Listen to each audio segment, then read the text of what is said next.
வணக்கம். பரபரப்பு மீடியா செய்திகளுக்காக நான் நிரோஷன்.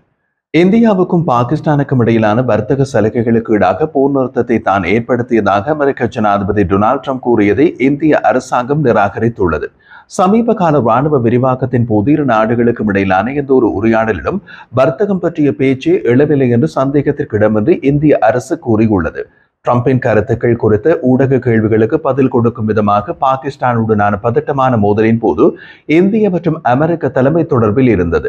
ஆனால் வர்த்தகம் குறித்து எந்த உரையாடலும் இல்லை என்று இந்திய வெளியுறவு அமைச்சு தெளிவுபடுத்தியது. உலகில் எங்கு போர் நடந்தாலும் அதை நிறுத்துவதற்கே தாம் அவதாரம் எடுத்துள்ளதாக ட்ரம்ப் அடிக்கடி கூறுவதுண்டு. அமெரிக்க ஜனாதிபதி தேர்தல் பிரச்சாரத்தின் போது ட்ரம்ப் தாம் பதவிக்கு வந்தால் உக்ரைன் போரை 24 மணி நேரத்திற்குள் முடித்து காட்டுவேன் என்றார். ரஷ்யா இன்னமும் உக்ரைன் மீது தனது போரை தொடர்ந்து நடத்தி வருகிறது. இஸ்ரேல் ஹமாஸை போரை முடித்து காட்டுகிறேன் என்றார் ட்ரம்ப். இஸ்ரேல் காசாவில் தனது போரை மேலும் தீவிரப்படுத்துகிறது. பாகிஸ்தான் விமான தளங்கள் மீது இந்திய விமானப்படை விமானங்கள் நடத்திய தாக்குதல்களில் பாகிஸ்தான் விமான தளங்கள் கடும் சேதத்தை சந்தித்தன. மிரண்டு போன பாகிஸ்தான் போர் நிறுத்தத்திற்கு போக முடிவு செய்தது. அதை அமெரிக்காவிடம் தெரிவித்தது பாகிஸ்தான். அமெரிக்கா இந்தியாவை தொடர்பு கொண்ட போது இந்திய வெளியுறவு அமைச்சர் ஜெய்சங்கர் பாகிஸ்தானிடம் நாம் ஏற்கனவே டிஜிஎம்ஓ ஊடாக தகவல் தெரிவித்து விட்டோம். பாகிஸ்தானின் டிஜிஎம்ஓ இந்திய டிஜிஎம்ஓவை தொடர்பு கொண்டு தாக்குதலை நிறுத்துவதாக கூறினால் நாமும் தாக்குதலை நிறுத்தி விடுவோம். இது டிஜிஎம்ஓ மட்டத்திலேயே முடித்துக் கொள்ள வேண்டிய விவகாரம் என்றார். அதன்பின் இரு நாடுகளின் டிஜிஎம்ஓக்களும் தொலைபேசியில் பேச போர் நிறுத்தம் ஏற்பட்டது. இதில் அமெரிக்கா செய்தது என்னவோ தபால்காரரின் வேலைதான். ஆனால் கிடைத்த சந்தர்ப்பத்தை தவற விடுவாரா ட்ரம்ப்? இந்தியாவுக்கும் பாகிஸ்தானுக்கும் இடையில் ஒரு சாத்தியமான அணு ஆயுத போரை நிறுத்தியதாக ட்ரம்ப் தமக்கு தாமே பெருமை சேர்த்து கொண்டார். இதை இந்தியா பெரிதாக ரசிக்கவில்லை. போர் நிறுத்தம் என்பது இந்தியா பாகிஸ்தான் என்ற இரு நாடுகளுக்கிடையே செய்து கொள்ளப்பட்ட உடன்படிக்கை. அதில் மூன்றாவது நாட்டின் தொடர்பு எதுவும் கிடையாது என்று மறைமுகமாக ட்ரம்ப் பங்களிப்பை நிராகரித்தது. விடுவாரா ட்ரம்ப்? அவர் இப்போது அனைத்து நாடுகளுடனும் ஒரு வரி விதிப்பு வர்த்தக போரில் ஈடுபடுகிறார் அல்லவா? இந்தியா பாகிஸ்தான் இரு நாடுகளும் போர் நிறுத்தம் செய்யாவிட்டால் அமெரிக்காவுடன் வர்த்தகம் செய்ய முடியாது என்று கூறினேன். உடனே இரு நாடுகளும் போர் நிறுத்தம் செய்து கொண்டன என்று ஒரே போடாக போட்டுவிட்டார். அதைத்தான் இந்தியா இப்போது வெளிப்படையாகவே நிராகரித்துள்ளது. இந்தியா பாகிஸ்தான் விவகாரத்தில் அமெரிக்காவுடன் பேசிய போது வர்த்தகம் குறித்து எந்த உரையாடலும் இல்லை என்று இந்திய வெளியுறவு அமைச்சு தெளிவுபடுத்தியது. போர் நிறுத்தம் மற்றும் பிற நாடுகளின் பங்கு குறித்த கேள்விகளுக்கு இந்திய வெளியுறவு அமைச்சு இரு நாடுகளின் டிஜிஎம்ஓக்களுக்கு இடையே மே 10 பிற்பகல் 3:35 மணிக்கு தொலைபேசி அழைப்பின் மூலம் போர் நிறுத்தம் முடிவு செய்யப்பட்டது என்று தெரிவித்துள்ளது. இது தொடர்பாக வெளியுறவுத்துறை செயலாளர் ஒரு அறிக்கையை வெளியிட்டார். அதில் மே 10 அதிகாலையில் முக்கிய பாகிஸ்தான் விமானப்படை தளங்கள் மீது இந்தியா மிகப்பெரிய தாக்குதலை நடத்தியது.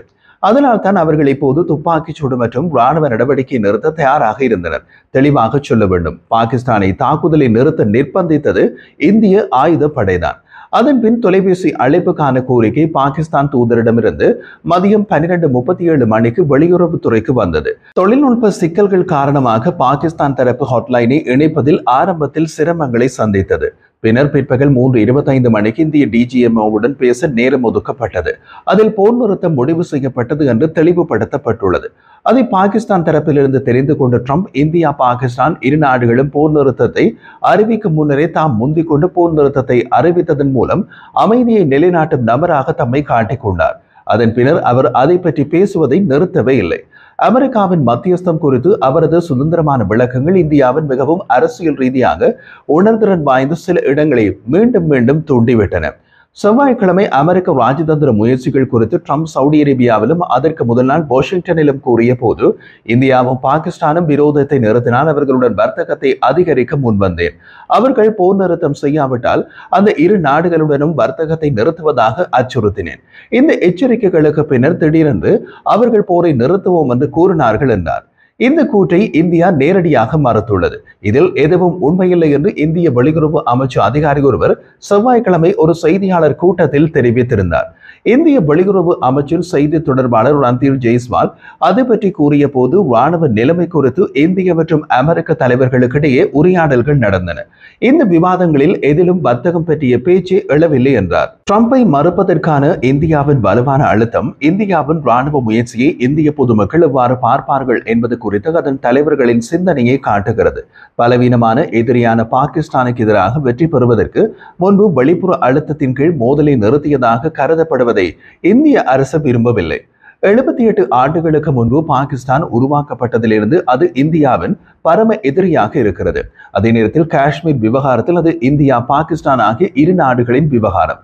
அதில் மூன்றாவது நாட்டின் தலையீட்டுக்கு இடமே இல்லை என்பது எப்போதும் இந்தியாவின் நிலைப்பாடு. பாகிஸ்தானுடனான மோதலில் தமது ஒரு கூட்டாளியிடமிருந்து இதே போன்று தலையீடு வராது என்று இந்தியா எதிர்பார்த்தது. ஆனால் ட்ரம்ப் அதை அலட்சியம் செய்து தம்மை முன்னிலைப்படுத்திக் கொண்டார். போர் நிறுத்தம் அறிவிக்கப்பட்ட சில மணி நேரங்களில் இந்திய அரசாங்கம் அமெரிக்காவின் பங்கை பகிரங்கமாக நிராகரித்தது. பாகிஸ்தானுடன் நேரடியாக ஒப்பந்தம் எட்டப்பட்டதாக வலியுறுத்தியது. புதுடில்லியின் இந்த நிராகரிப்புக்கு காரணம் ட்ரம்பின் சுய முன்னிலைப்படுத்தல் மற்றும் அமெரிக்காவின் மைய இருப்பை பற்றியது அல்ல. அமைதிக்கான நோபல் பரிசை வெல்லும் ட்ரம்பின் விருப்பமும் இந்தியாவுக்கு நன்கு தெரியும். போர் நிறுத்த அறிவிப்பை இந்தியா வெளியிடுவதற்கு முன்பு ட்ரம்ப் தன்னை முன்னிலைப்படுத்திக் கொண்டு செயல்பட்டதை கண்டு புதுடில்லியில் சிலர் ஆச்சரியப்பட்டனர். ஆனால் ஒட்டுமொத்த அமெரிக்க நடவடிக்கை இந்தியாவின் அதி உணர்திறன் வாய்ந்த விஷயம். இதில் 3 விஷயங்கள் உள்ளன. முதலாவது, ட்ரம்ப் இந்தியா மற்றும் பாகிஸ்தானை பற்றி சமமாக பேசியது புதுடில்லியில் உணர்திறனை தூண்டியது. இரண்டாவது, இந்தியா கண்டிப்பாக இருதரப்பு விவகாரம் என்று கருதும் பிரச்சனையில் ட்ரம்ப் மத்தியஸ்தம் செய்ய முன்வந்தது. மூன்றாவது, அமெரிக்க வர்த்தகத்தை காப்பாற்றிக் கொள்ள இந்தியா போரை முடித்துக் கொண்டது என்று காட்டுவது இந்தியாவின் தன்மானத்திற்கு சவால் விடும் விஷயம்.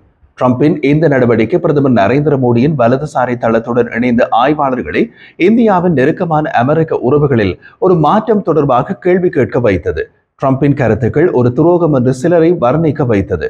ட்ரம்பின் கருத்துக்கள் இந்திய நலன்கள் மீதான அலட்சியத்தின் விளைவா அல்லது அவற்றை பற்றிய அறியாமையின் ட்ரம்பின் விளைவாக இருந்ததா என்பது குறித்து தீவிர விவாதங்கள் புதுடில்லியில் எழுந்துள்ளன. பாகிஸ்தானை தானே கையாளக்கூடிய ஒரு சிறிய பிரச்சனையாகவே இந்தியா நீண்ட காலமாக பார்க்கிறது. ஆனால் அமெரிக்கா அதை சர்வதேச பிரச்சனையாக மாற்ற பார்ப்பதை இந்தியா விரும்பவில்லை. ட்ரம்ப் தனது முதல் நிர்வாகத்தின் போது பாகிஸ்தானுக்கு ராணுவ உதவியை வழங்குவதை நிறுத்தி வைத்தார். தனது 2வது பதவிக்காலத்தின் முதல் மாதங்களில் புதுடில்லிக்கும் வாஷிங்டனுக்கும் இடையிலான உறவு ஆழமடைந்து வருவதாக தோன்றியது. ட்ரம்ப் உலகின் மீது கட்டவிழ்த்துவிட்ட வரிகளில் இந்தியாவுக்கு விதிவிலக்கு கொடுக்கவில்லை. ட்ரம்பின் பிற அதிர்ச்சிகளில் இருந்து இந்தியா தப்பிக்காமல் இந்தியர்கள் அமெரிக்க ராணுவ விமானத்தில் கை விலங்கிடப்பட்ட நிலையில் நாடு கடத்தப்பட்டனர். இந்தியாவுக்கும் பாகிஸ்தானுக்கும் இடையே பதட்டங்களை அதிகரித்த கடந்த மாதம் நடந்த கொடிய தீவிரவாத தாக்குதலுக்கு பின்னர் மோடியை அழைத்து ஆதரவை வழங்கிய முதல் உலக தலைவர்களில் ட்ரம்ப் ஒருவராக இருந்தார். தீவிரவாதத்திற்கு எதிரான இந்தியாவின் போராட்டத்தை தாங்கள் வலுவாக ஆதரிப்பதாக ட்ரம்ப் நிர்வாக அதிகாரிகள் தெரிவித்தனர். இது புதுடில்லி அதன் ராணுவ நடவடிக்கைக்கு வாஷிங்டனின் பச்சை கொடியாக கண்டது. இந்தியாவை எரிச்சலூட்டியது என்னவென்றால், போர் நிறுத்தத்தை அறிவிப்பதில் ட்ரம்ப் இரு தரப்பினருக்கும் கருணையுள்ள வார்த்தைகளை வழங்கியதுதான். இந்திய கட்டுப்பாட்டில் உள்ள காஷ்மீரில் 26 பொதுமக்களை கொண்ட தீவிரவாத தாக்குதலுடன் மோதல் எவ்வாறு தொடங்கியது என்பது பற்றி ட்ரம்ப் எதுவும் குறிப்பிடவில்லை. காஷ்மீர் தீவிரவாத தாக்குதலை இந்தியா பாகிஸ்தானுடன் தொடர்புடைய ஒரு படுகொலை என்று உறுதியாக கூறுகிறது. காஷ்மீர் பிராந்தியம் தொடர்பாக இந்தியாவும் பாகிஸ்தானும் வைத்திருக்கும் உரிமை கோரல்கள் குறித்து எதிர்கால பேச்சுவார்த்தைகள் குறித்து ஜனாதிபதி ட்ரம்ப் பேசினார். இது நீண்ட காலமாக பேச்சுவார்த்தைக்கு உட்பட்டது அல்ல என்று இந்தியா அறிவித்த ஒன்று. நேற்று செவ்வாய்க்கிழமை சவுதி அரேபியாவில் பேசிய ட்ரம்ப், இந்தியா பாகிஸ்தான் ஆகிய இரு நாடுகளிலும் மிகவும் சக்தி வாய்ந்த மற்றும் வலிமையான தலைவர்கள் இருக்கிறார்கள். இப்போது போர் நிறுத்தம் வந்துள்ளதால் இந்திய பாகிஸ்தானிய தலைவர்கள் வெளியே சென்று ஒன்றாக ஒரு நல்ல இரவு உணவை அனுபவிக்கலாம் என்று கூறினார். அந்த பிம்பம் இந்தியாவில் எரிச்சலூட்டுவதை தவிர்க்க முடியாது. வாஷிங்டனுக்கான முன்னாள் இந்திய தூதர் நிருபமா மேனன் ராவ் கூறிய போது, ட்ரம்ப் உள்ளே வந்து நான் இரு தரப்பினருடனும் பேசினேன் என்று கூறும் போது அவர் ஒரு விதத்தில் இரு நாடுகளையும் சமப்படுத்துகிறார் என்று கூறினார்.